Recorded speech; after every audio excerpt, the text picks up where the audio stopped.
Nomination দেয়নি, তা আপনি রাস্তায় গাড়ি ভাঙতেছেন কেন? আপনি গাড়িতে আগুন দিচ্ছেন কেন? আমি একটা মোটরসাইকেল চালাই যাচ্ছি, আমার মোটরসাইকেল ভাঙলেন কেন আপনি? আমি কি আপনার নমিনেশন বন্ধ করেছি? দেশের জনগণ কি নমিনেশন বন্ধ করেছে? দেশের জনগণকে আপনার নমিনেশন দেওয়ার পথে বাধা সৃষ্টি হয়েছে, তাহলে আমাদের গাড়ি ভাঙবেন কেন আপনি? আমাদের দোকানপাট বন্ধ হবে কেন? আমার পাশে আপনার কর্মীরা আগুন দিল কেন? দলের কাছে আমরা জবাব চাই।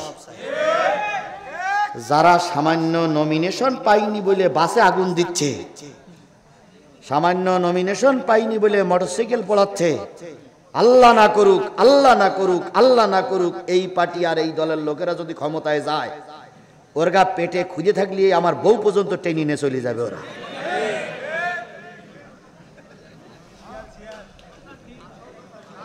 কথা বোঝেননি, কথা বোঝেননি, কথা বোঝেন নাই? আমি জানি এ কথার পরে কিছু লোকেরা রাগ হবে, কিন্তু আমি তো চাই ভালো লোক যারা বিগত 15-16 বছর মাঠে ছিল, মামলা খেয়েছে, রাজপথে লড়াকু সৈনিকের মতন কাজ করেছে, তারাই নমিনেশন পাক। কিন্তু লন্ডনে বসে সই করতেছেন, মাঠে ছিল এক লোক আর নমিনেশন পাবে আর এক লোক। এই ধরনের নীতি বন্ধ করুন, নতুবা নিজেরা কামলা কামলি করে মরবেন আর আমরা মরবো সেই চাতে।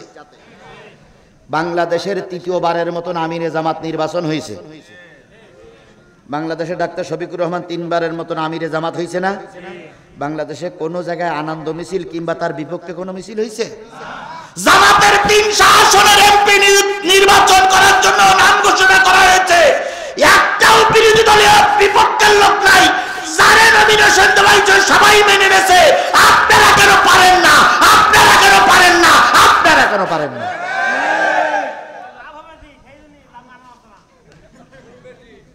আমার শাহাদাতুজ্জামান ভাই যাওয়ার আগে বলে গেছে, আমি যদি এমপি হই আমি আপনাদের কাছে দায়বদ্ধ, আপনারা যেটা বলবেন আমি সেইটা শুনে চলবো, তাই বলে গেছে না?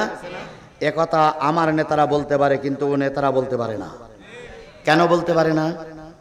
সমাবেশে যান, জনসভায় যান, যেখানে যান, নেতাদের পয়সায় আপনার তেল খরচ, নেতাদের পয়সায় বিরিয়ানি, নেতাদের পয়সা পকেটে নিয়ে বাড়ি আসেন।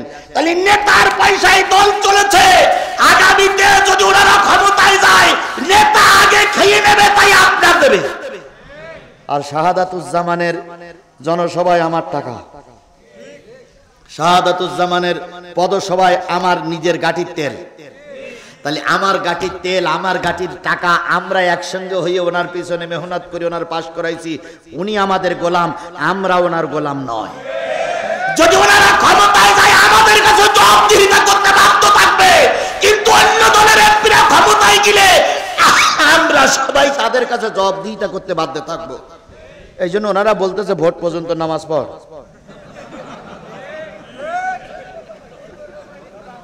কি বলতেছে? ভোট পর্যন্ত নামাজ পড়, ভোটের বেলা নামাজ পড়ার দরকার নেই। তার মানে এখন যারা বলতেছে ভোট পর্যন্ত নামাজ পড়, ওরা যদি ভোটের পরে ক্ষমতায় যায়, আল্লাহ ওদের যাবে কিনা আমি জানি না, যদি যায় তাহলে ওরা নামাজ পড়বে বলে আমার বিশ্বাস হয় না, আমার বিশ্বাস হয় না, আমার বিশ্বাস হয় না। সুতরাং স্ত্রীরা স্বামীর কাছে বাধা, সর্বশেষ যে বাধাটা সেটা হলো আশিরাতুকুম, তোমাদের গোত্র, তোমাদের দলপতি, তোমাদের মুরব্বীরা তোমাদের কাছে বাধা হয়। আমাদের এই মঞ্চে কিছু মুরব্বী আছে, মুরব্বীরা সারা জীবন থেকে একটা দলের সাপোর্ট করে আসতেছে। এখন যে যাই করুক এখনো চিন্তা করতেছে হুজুর যতই অস করুক দল আমি ছাড়বো না। এরকম কিছু মুরব্বী আছে না? আমি আপনাদের পায়ে ধরে বলি, আমি আপনার পায়ে ধরে বলতেছি, ওই যে লাল জামাটা উঠলেন ওনারও পায়ে ধরে বলতেছি, ভাই আপনার দল ছাড়তে আমি বলতেছি না, কিন্তু একটা জিনিস মনে রেখেন, আপনার মৃত্যুর পরে ওনারা দোয়া করবেন না হুজুররা দোয়া করবে?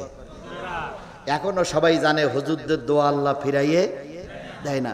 এবার আমি আপনার পায়ে ধরে হাত থেকে বলে গেলাম, আপনি আজকে রাত্রি বাড়ি যেয়ে শুয়ে দেখবেন তো, ঘুমিয়ে দেখবেন তো যে বাংলাদেশে কয়েকটা দল আছে, সেই কোন দলে নামাজি লোক বেশি, কোন দলে হুজুর বেশি, কোন দলে আলেম বেশি, কোন দলে কোরআনওয়ালা বেশি, কোন দলে তাহাজ্জুদ গুজারি লোক বেশি, কোন দলে সৎ মানুষ বেশি, কোন দলে আল্লাহওয়ালা বেশি, কোন নারীদের ভিতরে বোরকা পরার নারী বেশি। যেই দলের ভিতরে আল্লাহওয়ালা লোক বেশি, যেই দলের ভিতরে কোরআনওয়ালা লোক বেশি। মুরব্বী মুরব্বী, আমার আব্বা, আমার ভাই, আমার শ্রদ্ধেয় বড় ভাই, আমি কোরআন একটু জানিতে আমার মঞ্চে তুলেছেন, আপনার পা দুকন ধরে বলতেছি, ভাই দয়া করে কোরআনের দলে ফিরে আসুন, দয়া করে কোরআনের দলে ফিরে আসুন। যদি মনে করেন বাংলাদেশ জামাত ইসলামের ভিতরে পুরাপুরি কোরআন নাই, বাংলাদেশ ইসলামী আন্দোলন, বাংলাদেশ চরমনাই দলে দলে ওরাও তো হাত পাখা নিয়ে ইসলামী রাজনীতি করে। আপনারা যদি জামাত ভালো না লাগে চরমনাই দল করে, চরমনাই দল যদি ভালো না লাগে হেফাজতের দল করো, হেফাজতের দল যদি ভালো লাগে খেলাফত আন্দোলন করো। তবুও কোন জালেম ফাসিক মুনাফিকের দল আপনি টুপিওয়ালা মুসলমানের সন্তান করতে পারবেন না, পারবেন না, পারবেন না। যদি পারেন আল্লাহর ভাষায় আপনি জালেম, যদি করেন আল্লাহর ভাষায় আপনি কি, যদি করেন আপনি আল্লাহর ভাষায় কি। এখন আপনি জালেম হয়ে মারবেন কি মুসলমান হয়ে মারবেন, ও দায়িত্ব কি আমার না আপনার? তাহলে আপনার যদি হয় তাহলে আপনার পায়ের পরে হাত থেকে বললাম, ভাই দয়া করে বাতিলপন্থী দল বাদ দেন, কোরআনপন্থী দল গ্রহণ করুন। এবার আমি আপনাদের কাছে 10 মিনিটের ভিতরে একটা ছোট্ট কথা বলে শেষ করি। আল্লাহ রাসূলের চাইতে ভালো মানুষ সমাজে কেউ ছিল? এবার নবী ততদিন পর্যন্ত আলামিন ছিলেন, ততদিন পর্যন্ত মাহবুব ছিলেন, যতদিন পর্যন্ত কিসের দাওয়াত দেন নাই। যখন কোরআনের দাওয়াত দিলেন তখন আপন লোকদের কাছে তিনি কি হয়ে গেলেন? শত্রু হয়ে গেলেন, পর হয়ে গেলেন। আবু লাহাব ছিল রসুলের আপন চাচা, আর আবু জেহেল ছিল রসুলের কি চাচা? গ্রাম্য চাচা। আর আবু লাহাব ছিল রসুলের আপন চাচা। রসুলের আপন চাচা সহ সব লোকদেরকে একদিন দেখে বললেন, ও আমার শরিকের লোকেরা, ও আমার প্রতিবেশী লোকেরা, আজকে দেখলাম এখানে প্রায় লোকের নামের পিছনে ফকিরি লেখা।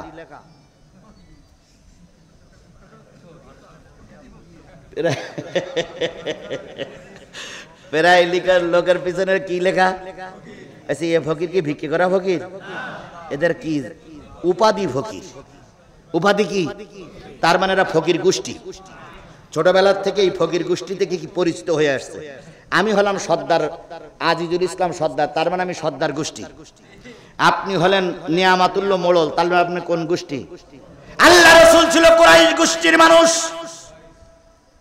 এই কুরাইশ গোষ্ঠীর সব লোকদেরকে ডেকে পাহাড়ের পাদদেশে দাঁড়িয়ে বললেন, ও আমার জাতি, আমি যদি বলি ওই পাশে একটা বাঘ তোমাদের পর আক্রমণ করার জন্য বসে আছে, তোমরা কি বিশ্বাস করবা? জাতির লোকেরা, আপন চাচারা, গ্রামের লোকেরা, মোড়ল মাতব্বেরা সবাই বলল, হ্যাঁ বিশ্বাস করব, কারণ তুমি জীবনে কোনোদিন মিথ্যা কথা। আমি যদি বলি ওই পারে একদল শত্রু আছে এক্ষুনি আক্রমণ করবে, তোমরা কি বিশ্বাস করবা? জাতি বলল, অবশ্যই বিশ্বাস করব, কারণ তুমি কাউকে কোনোদিন ধোঁকা দেওনি, প্রতারণা করোনি, ধোঁকাবাজি করোনি, এই জন্য তোমার কথা বিশ্বাস করব। আল্লাহর নবী তখন দাঁড়াই বললেন, তাই যদি বিশ্বাস হয়, ও আমার জাতি, আমি তোমাদের জাহান্নাম থেকে বাঁচার জন্য একটা কালেমার দাওয়াত দিচ্ছি, লা ইলাহা ইল্লাল্লাহ মুহাম্মাদুর রাসূলুল্লাহ, লা ইলাহা লা ইলাহা লা ইলাহা ইল্লাল্লাহ মুহাম্মাদুর রাসূলুল্লাহ সাল্লাল্লাহু।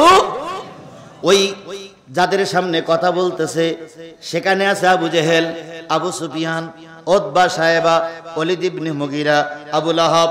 এই আবু লাহাব ছাড়া আর সব গ্রাম্য চাচা, আর আবু লাহাব হলো নিজের প্রতিবেশী, নিজের আপন চাচা। আবু লাহাব তখন চিল্লাই বলতেছে, এই ভণ্ড মুহাম্মদ, নাউজুবিল্লাহ, এই ভণ্ড মুহাম্মদ, তুই কি আমাদের এই কারণে এখানে ডেকেছিস? আল্লাহ নবী বললেন, চাচা, আগের কথাগুলো বিশ্বাস হলো, এখন জাহান্নামের ভয় দেখাচ্ছি, বিশ্বাস হয় না কেন? আবু লাহাব তখন হাতে একটা পাথর নিল, ওই পাথরটা ফেলে আমার নবীজির মুখে মারলো। নবীর মুখে পাথর মারা কি যেমন তেমন কাজ ভাই? এই কথা বলেন না কেন, যেমন তেমন কাজ? দুটো তিনটে রাওয়াত আসছে, কেউ বলেছে নবীর গায়ে পাথরটা লেগেছিল, কেউ বলেছে নবীর গায়ে পাথরটা লাগেনি, কেউ বলেছে পাথর লাগবে, ফেরেশতা ধরে অন্যদিকে ঘুরাই দিল, পাথর লাগলো না। আল্লাহর নবীর মুখটা মলিন হলো। আল্লাহর নবী বললেন, আল্লাহর নবী বললেন, আবু জেহেল আমার পাথর মানলো না, আবু সুফিয়ান আমার পাথর মানলো না, উতবা সাহেবা পাথর মানলো না, আমার আপন চাচা কি করে পাথর মারে? আল্লাহ তুমি তো আমাকে কালেমার দাওয়াত দেওয়ার জন্য পাঠিয়েছো। সঙ্গে সঙ্গে ওই পাহাড়ের পর থাকা অবস্থায় আল্লাহ একটা সূরা নাজিল করলেন, সূরাটার নাম হচ্ছে সূরা লাহাব। তাব্বাত ইয়াদা আবি লাহাবিন ওয়া তাব্বা মা আগনা আনহু মালুহু ওয়া মা কাসাব সায়াসলা নারান যাতা লাহাব আমরাতু হাম্মালাতাল হাতাব ফি জিদিহা হাবলুম মিন মাসাদ। এই সূরাটা কোরআন শরীফে আছে না নাই? আবু লাহাবের নামে সূরা নাজিল হলো। ওই কুরাইশ বংশের লোকেরা ওখানে সবাই ছিল, সবাই আরবি ভাষা বুঝতো। এই কথাটা যখন নবী প্রচার করলেন তখন আবু লাহাব বুঝলো এটা সূরা নয়, এটা আবু লাহাবের বিরুদ্ধে বদদোয়া।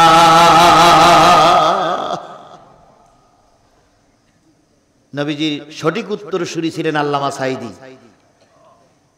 সঠিক উত্তরসূরি ছিলেন আল্লামা সাঈদী। আল্লামা সাঈদী বলেছিলেন, আলেমদের উপরে নির্যাতন বন্ধ করো, হুজুরদের নামে মিথ্যা মামলা বন্ধ করো, নতুবা এমন সময় আসবে পালানোর জন্য ইঁদুরের গর্ত।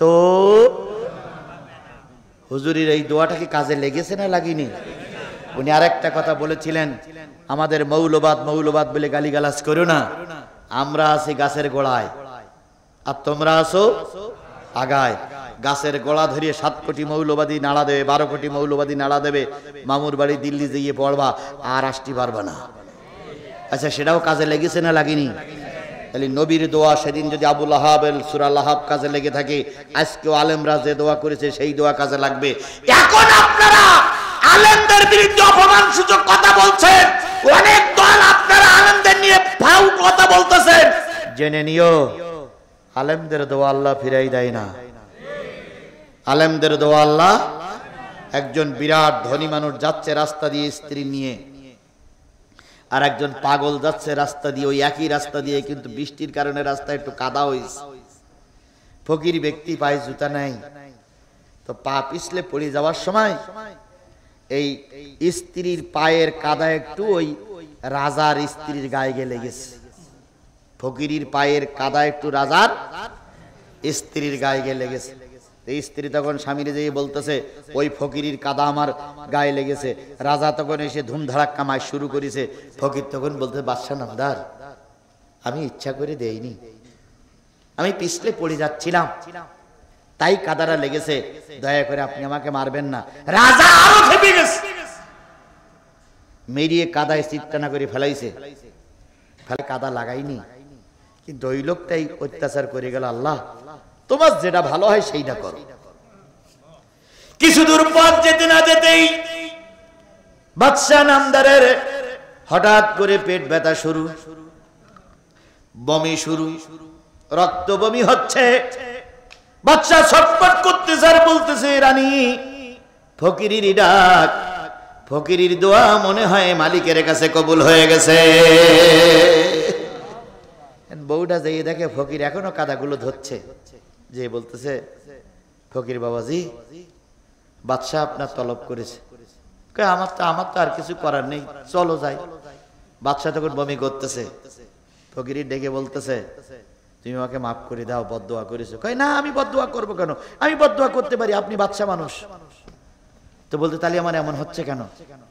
কয়, তোমার স্ত্রীর গায়ে কাদা লেগেছে বলে তোমার মনে ব্যথা লেগেছে, আমাকে মেরেছো, আমার একজন মালিক আছে।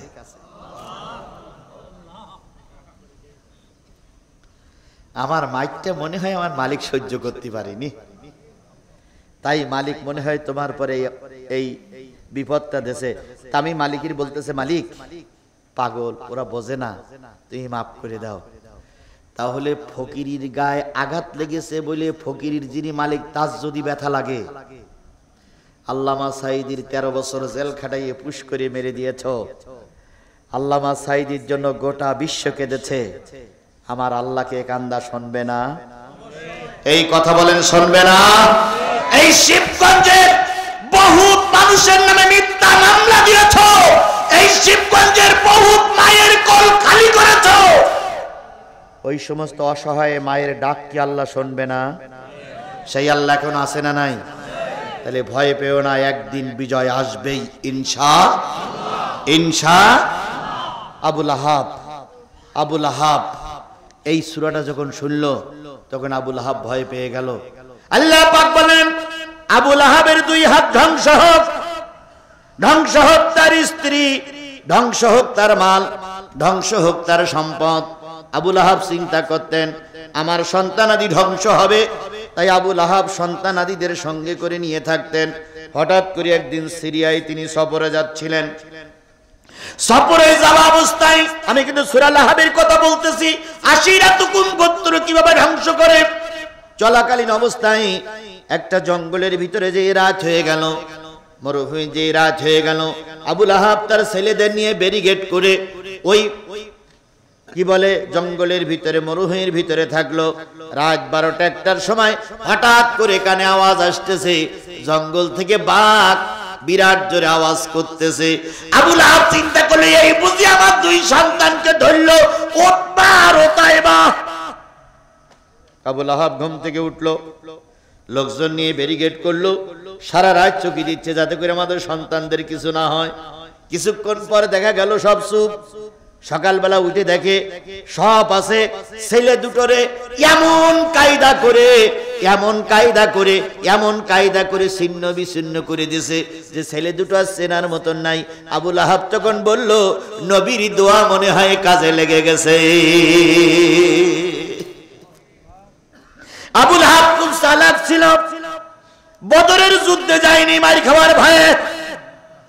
উহুদ যুদ্ধের আসার আগে ঘাড়ের পরে একটা ফুসপুড়ি হলো, সেখান থেকে ক্যান্সার হলো। সেই ক্যান্সারে আক্রান্ত হয়ে আবুল আহাব মারা গেল।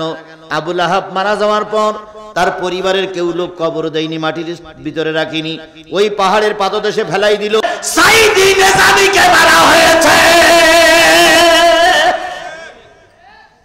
সেই আল্লাহ তাদের ডাক শুনেছে না শুনিনি? আবুল আহাব মারা গেল, ছেলে দুটো মারা গেল, থাকলো শঙ্কুনি বুড়ি উম্মে জামিল। কি বলেন তো? উম্মে জামিল কার স্ত্রী? আবুল আহাবের স্ত্রী। আবুল আহাবের স্ত্রী উম্মে জামিল গ্রামে আর থাকে না, ভারতে পালাইছে। এখন ওখানে বসে বসে কল্পনা করে জামাত ইসলামকে মারতে হবে, কারণ জামাত ইসলাম ছাড়া আমার ক্ষমতা শুধু কেউ করতে পারত না, তাই জামাত ইসলামকে মারতে হবে। পরিকল্পনা কানে বসে করতেছে। উম্মে জামিল নিজের এলাকা ছেড়ে পাহাড়ের পাদদেশে ঘুরে বেড়ায়, আর চিন্তা করে মুহাম্মদ যদি কোনোদিন মক্কায় ফিরে আসে, আমি এই ফাঁসির রশি বানাচ্ছি, এই ফাঁসির রশি দিয়ে মুহাম্মদকে হেক্সা টান দেব, ভারতে চলে যাবে। এই চিন্তা করে আর বুড়ি ঠ্যাংনা চায় আর কয় হুজুরদের মেরি তাই দেশে যাব। আমাদের এই শঙ্কুনি বুড়ি উম্মি জামিলার ছোট বোন এই শেখ হাসিনা ভারতে বসে ঠ্যাংনা চাচ্ছে, আর আল্লাহ পাক ঠ্যাঙে ক্যান্সার দিচ্ছে। উম্মে জামিল এবার খেজুরির ডাল আর খেজুরির পাতা দিয়ে ফাঁসি বানাইছে। ফাঁসি বানায় ওই পাহাড়ের পাদদেশে ফাঁসিটা ঝুলাই দিয়ে বলতেছে, এই পথ দিয়ে যদি মোহাম্মদ কোনোদিন যায়, মোহাম্মদের গলায় দড়ি বেঁধেই টান দেব, মোহাম্মদ মারা যাবে। আল্লাহ রাব্বুল আলামিন বলে, ও ফেরেশতা জিবরাইল, উম্মে জামিল অনেক বাড়াইছে, এর আর ক্ষমা করা যায় না। এবার উম্মে জামিল চিন্তা করে, ফাঁসি তো বানালাম, মোহাম্মদের গলায় ঢোকবে কিনা সেটা তো দেখলাম না, কারণ মোহাম্মদের গলায় যদি না ঢোকে তাহলে টান দেব কি করে? নিজের গলায় আগে ঢুকুই দেখি, আমার গলায় যদি ঢোকে মোহাম্মদের গলায়ও ঢোকবে। শেখ হাসিনা সম্পর্কে আপনারা কতদিন জানেন আমি জানি না, শেখ হাসিনার বাবার হত্যাকারী একজন আসামি ছিল জেলখানার ভিতরে, বদরুদ্দোজা, লেফটেন্যান্ট কর্নেল বদরুল হুদা, সে ছিল জেলখানার ভিতরে। এর এত বড় রাক্ষসী নারী, এত বড় রাক্ষসী নারী, এ চিন্তা করলো ডাইনি বুড়ি, এ চিন্তা করলো ফাঁসি দিয়ে মারলে আমার রাগ পানি হবে না, তাই নিজে গেল জেলখানায়। নিজে জেলখানায় যাইয়ে হাত বাঁধলো, পা বাঁধলো, চোখ দুটো খোলা রাখলো, মুখও বাঁধলো যেন চেল্লাতি না পারে। এবার নিজে ডাইন পা বুকির পরে তুলে দিয়ে বলতেছে, তুমি না আমার আব্বার মেরেছিলে? তাই নিজে ডাইন পা বুকির পরে তুলে দিয়ে এরপরে নিজে হাতে ছুরি চালাইছে। ও ভাই, দুর্গা পুজো হয় না ভাই? দুর্গা পুজো অনেকগুলো হাত বানাই রাখে, ওরে কি বলে? দুর্গা। আর ওই তলায় পড়ি থাকে একটা জিব্বের, কিন্তু ওটারে কি বলে? কোন হিন্দু ভাই থাকলে ভুল বুঝেন না, আমি আপনাদের শুধু বোঝানোর জন্য বলছি। কারণ হিন্দু ভাইরা একটা জিনিস মনে রেখেন, যদি বাংলাদেশ জামাত ইসলাম ক্ষমতায় আসে, অন্যান্য দল যা করেছে তার চাইতে বেশি উপকৃত আপনারাই হবেন। আমরা জোর করে বলতে পারি আপনারাই বেশি উপকৃত হবেন, কারণ আমরা কখনো চাই না হিন্দুদের কোনো ক্ষতি হোক। আমি প্রসঙ্গটা বলতে চাচ্ছি না, শুধু এতটুকু বলতেছি যে ওনার সঙ্গে ওনার মিশিনি, তাই একবার বুকির পরে পা দেছে।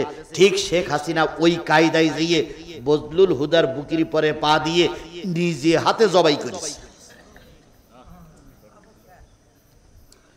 নিজে হাতে একজন মানুষকে যে ব্যক্তি জবাই করতে পারে, এ মানুষ নামে রাক্ষসী। কথা বলেন, কথা বলেন, কথা বলেন। এই বজলুল হুদাদের চোখের পানি আল্লাহ বৃথা দেবে না। আজকে এখানে যারা হিন্দু ভাইরা আছেন, সকলের কাছে আমার দাবি, যদি মাহফিল শুনতে এসে থাকেন ভালো, না শুনতে আসলেও দাবি, একটা বারের জন্য টুপিওয়ালাদের একটু সাপোর্ট দেন, দিয়ে দেখেন টুপিওয়ালা দ্বারা আপনারা কতটুকু ক্ষতি করতে পারে। যদি আমাদের শাহাদাতুজ্জামান ভাইয়ের দ্বারা কোনো ক্ষতি হয়, বাংলাদেশ জামাত ইসলামের রোকন এবং দায়িত্বশীল, ইউনিয়ন দায়িত্বশীল, থানা দায়িত্বশীল দিয়ে দিয়ে কোনো ক্ষতি আপনাদের হয়, আবার নাম্বারটা ম্যানেজ করে আমার কাছে ফোন দেবেন আমার এই নেতার মাধ্যমে। যদি কোনো ক্ষতি অন্যায়ভাবে জামাত ইসলামের লোক করে, আমি সব ক্ষতি পূরণ দিতে বাধ্য থাকব। কিন্তু একটা বারের জন্য আমি হিন্দু ভাই, খ্রিস্টান ভাই, বৌদ্ধ ভাই, অমুসলিম ভাইদের কাছে দাবি করছি, একটা বারের জন্য টুপিওয়ালাদের একটু সাপোর্ট দেন। এবার প্রায় বাংলাদেশের সব জায়গার অমুসলিম ভাইরা জেগেছে, সব জায়গার অমুসলিম ভাইরা জেগেছে। এবার তারা টার্গেট নিয়েছে, ভোটটা এবার দাঁড়িপাল্লাই দেবে। আমরা শিবগঞ্জের যে কয়জন ভাই আছে তাদের কাছে গিয়ে দাবিটা করতে পারি যে আপনার সাপোর্টটাও দাঁড়িপাল্লায় আসুক। এই জন্য আমি আপনাদের উদাত্ত আহ্বান জানাচ্ছি, কোরআন দিয়ে আপনি সাপোর্ট করেন, আল্লাহ আপনার বরকত দেবে। যদি সাপোর্ট না দেন, আল্লাহর ব্যাপারে, আল্লাহ যেটা করবে সেটা করিয়ে রেখেছে। কিন্তু আমি আপনার কাছে দাবি করে গেলাম, আশা করি আমার দাবিটা রাখবেন। আমার ভাইয়েরা, সর্বশেষ আবুল আহাবের স্ত্রী ফাঁসি বানাই আনন্দ করে, চিন্তা করে ফাঁসিটা গলায় ঢোকে কিনা দেখি, তাই ফাঁসিটা গলায় দিয়ে একটু টাইট দেয়, একটু ঢিলা দেয়, টাইট দেয়, ঢিলা দেয়। আল্লাহ কয়, জিবরিল আর তো সহ্য করা যায় না, এদিক দড়ির মাথা বাঁধা আছে খেজুর গাছের গোড়ায়। আর আল্লাহ বলল, জিবরিল পাথর পাহাড়টা একটু নাড়া দে। পাহাড় দেশে নাড়া। আবুল আহাবের স্ত্রী উম্মে জামিল লাফ মেরে পড়েছে নিচে, জিভ বের করে বলতেছে, আল্লাহ ফাঁসি বানালাম আমি, আর ফাঁসিতে ঝুলতেছি আমি।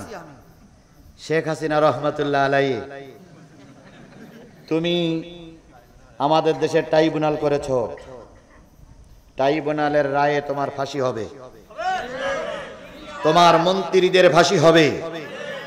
আর এই আওয়ামী লীগের পক্ষে জাতীয় পার্টি নামক এক দালালেরা দালালি করেছে, আওয়ামী লীগের বিচার হলে এদেরও বিচার বাংলার জমিনে হবে। কারণ এরা যদি সাপোর্ট না করতো তাহলে আওয়ামী লীগ ক্ষমতায় টিকে থাকতে পারত না। সুতরাং চোর যে করে আর চুরির যে সহযোগিতা করে, এরা সমান দোষী। এই জন্য আওয়ামী লীগ ক্ষমতায় থাকার জন্য যারা শেল্টার দিয়েছে, প্রত্যেকটা শেল্টারকারীর বিচার বাংলার জমিনে হবে ইনশাআল্লাহ। আমার আগামী 14 নভেম্বর মাহফিল হচ্ছে, 14 নভেম্বর জামুরহাট, 14ই নভেম্বর। এ মাসের আজকে কয় তারিখ গেল? 14ই নভেম্বর জামুরহাট। আগামী কত তারিখ? আগামী 27শে নভেম্বর সোলাগাড়ি, চেনেন সোলাগাড়ি? এই দুইটা মাহফিল, আরেকটা মাহফিল পাশে কোথায় যেন আছে, প্রত্যেক চকজোনাহার একটা মাহফিল আছে, এখানেও আপনি অংশগ্রহণ করবেন। ভাই ভাই ভাই ভাই বসেন ভাই, মোনাজাতটা করে যাই। মোনাজাতটা হয়ে গেছে, মোনাজাতটা করে যাই। মোনাজাতের জন্য প্রস্তুত। তাহলে আমি বলছিলাম কয়টা জিনিস বাধা? কি ভাই? হ্যাঁ বলে দেবো ভাই। আল্লাহ রে, আমি যদি আরো 10 মিনিট ওয়াজ করতাম তো এই লোকগুলো উঠতো না। কেন যে মাহফিলের নাম বলতে গেলাম। আল্লাহ, সূরা ফাতিহা পড়েন, সবাই পড়েন। বিসমিল্লাহির রহমানির রহিম, আলহামদুলিল্লাহি রাব্বিল। ভাই ভাই কবরে বহুত লোক শুয়ে আছে ভাই, আপনার দাদা, আপনার বাবা, আপনার সন্তান, তাদের জন্য দোয়া হবে। বসেন। তালি উম্মে জামিল নিজে হাতে ফাঁসি তৈরি করে সেই ফাঁসিতে ঝুলেছিল উম্মে জামিল। আল্লাহ আমাদের কবুল করুক। বিসমিল্লাহির রহমানির রহিম, আলহামদুলিল্লাহ। ভাই বসেন, মোনাজাত করে যাই। আলহামদুলিল্লাহি রাব্বিল আলামিন আর রহমানির রহিম মালিক ইয়াউমিদ্দিন ইয়্যাকা না'বুদু ওয়া ইয়্যাকা নাস্তাঈন।